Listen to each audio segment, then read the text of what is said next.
chance to kind of come and say what they want to say over the course of the event.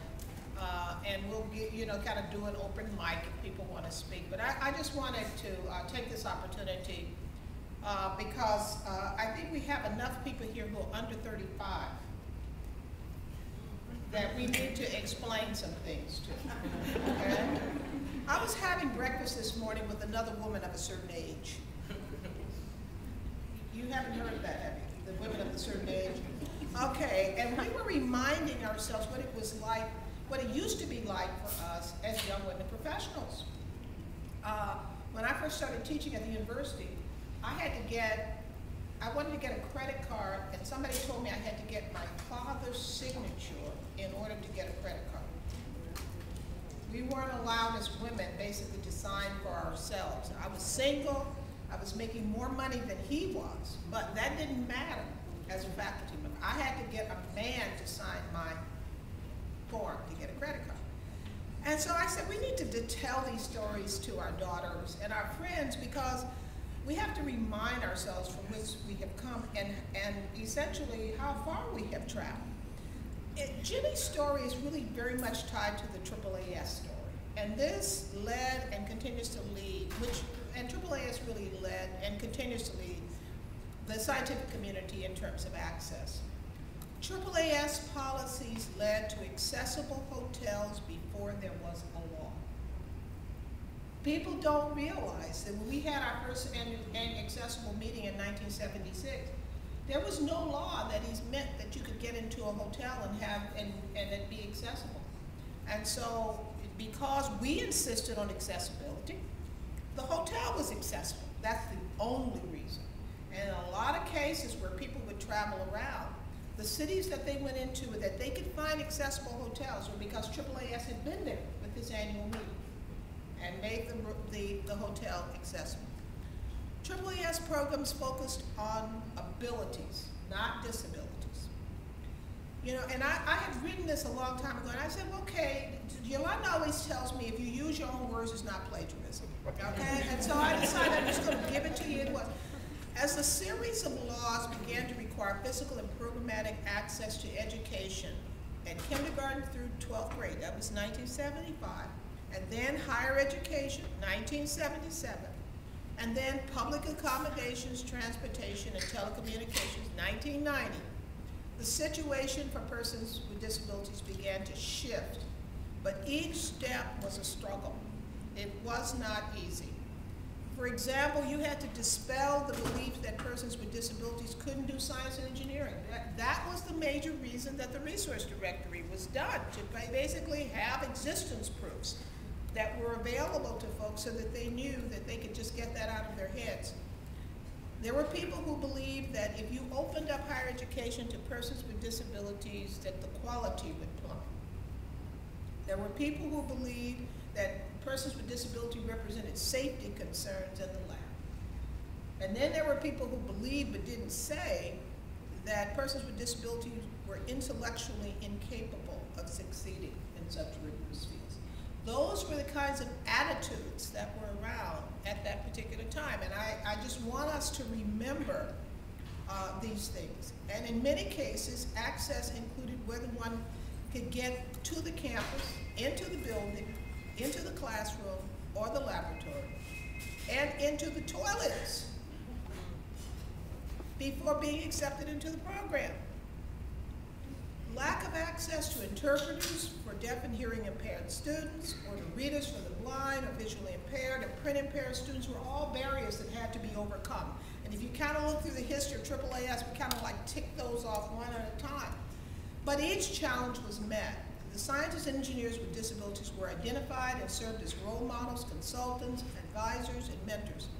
Institutions learned how to provide accommodations. After all, it was the law. Perhaps the greatest advances came with the emergence and evolution of computer-based technologies, because that made just about everything possible. Suddenly, distance, socialization, access to text, and so on were no longer issues.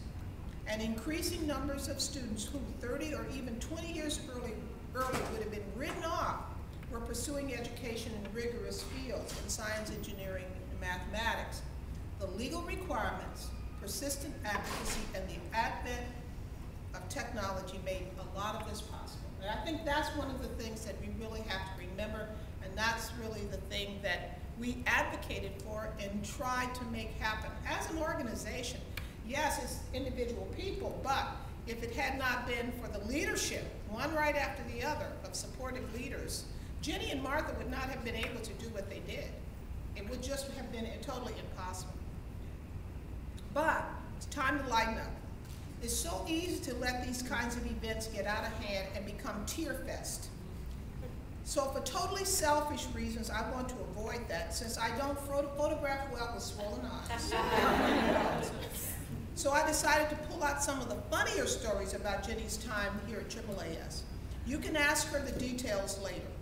I mean, there are all kinds of stern stories. I mean, there's Mark over there who was born in the car. Right? Okay. Rachel and Mark's time at Sidwell, okay, including Rachel running to the Folger. I mean, there are all of these stories because, quite frankly, I hate to tell you, but I've known Jenny longer than I've known one of my children. Jenny and Martha on the road. Martha's already told you about that, kind of like on the road to Rio, trying to sell at what at the time few were buying. I'm not going to talk about the thousands of people whose lives were touched directly or the millions touched indirectly, but there's a story there. She gave us new ways to think about science, technology, and disability, and new language to use. I would always come in and do my language check with Jenny, and whether that was Yiddish or whether that was what I should call whatever now. I'll never forget the 1980 annual meeting in San Francisco, another meeting which thankfully was accessible because I was pregnant at the time, and Elizabeth Zeuchel and I basically spent a lot of time on the couch with our feet up. She was the meetings manager at the time because we were both finding it difficult to get around. I'll never forget Jenny and Martha visiting me at the hospital after my child was born, after Lenny was born. I was writing a proposal, and we actually started discussing business. We've done a lot of experimenting with our children. Mark was the first student in OOPS. Oops, we forgot someone. This is the out-of-school program that Martha was mentioning. And the notion that in these kind of summer programs, that in many cases they didn't include students with disabilities because they didn't know what to do with them. But essentially, Jenny and Martha went around and they reassured them that they could do this, and they reassured the students that they would do this.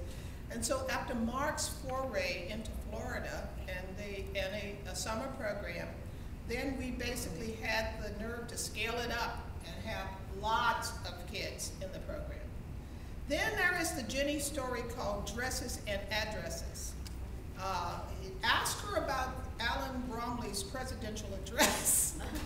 Okay, he wasn't particularly thrilled about the idea of having the interpreters on the stage with him. And somehow Jenny, she always calls the students with disabilities problem solver, but she's actually a problem solver herself. They went out someplace and got dresses for the interpreters. Now she knew that that wasn't necessarily, I shouldn't tell you this, but I'm gonna tell it anyway, was not necessarily something that was gonna pass my muster as a legitimate expense. And therefore, they went out and got the dresses and then they returned them. But in any case, Jenny, you know, you've heard of Facebook and MySpace, all the young people. Jenny basically is one of the founders of social networking. I'll remind everyone of the name Nan Ellen East. Nan Ellen and Jenny, A.G. Bell, they were basically matchmakers. They were getting people paired off and married. I mean, it's amazing, the stories. And then we have the Cheesecake Nun Factory, which is the story of all of the EHR potlucks, where Jenny was actually requested to please bring the cherry cheesecake. And though if you've never had them, basically you just don't know what you have missed. Then beyond the EHR stories, there are all the prima donna artist stories. Then there's the story of what is and is not appropriate as a picture to hang. I'll never forget one morning when there was a buzz in the building about the inappropriate picture that was down on the first floor, and then that it was in fact considered pornographic. But in any case, where they had to quickly switch out the X-rated picture. And so after that, you know, when there was a kind of a touchy show that might come up, you know, they wanted to kind of do the checkout. So I went with Shirley Kohler to an artist studio in residence to see the work that he was considering installing before getting into that again. And he was in an old firehouse that was down toward Rhode Island Avenue. The moral of this story is never take a biologist to do that. We biologists have notoriously bad filters. What is one person's porn is a biologist's lecture topic. The only difference is that we insist on calling things by their anatomically correct names. So, we have received the Presidential Award for Mentoring in 2001. And I've been thinking about that award. I've been thinking maybe we should put in a request to the White House to do a do-over, since we got the award but not the president. And this year they got the president and the award. Jenny, you know, in all candor, you never really leave EHR. I mean, and she basically told everybody that whoever tried to leave. So I tell her, you never really leave EHR. So when looking for an appropriate way to send you off on vacation, I looked for words that were suitably ambiguous as to whether or not you were coming or going. Shalom, salim, aloha, or those whose meaning implies coming back, auf Wiedersehen, au revoir, or to quote that famous politician, hasta la vista, baby. So, that this does not come into a cheer fest, always leave them laughing, Jenny. And thank you for all of what you have given to all of us.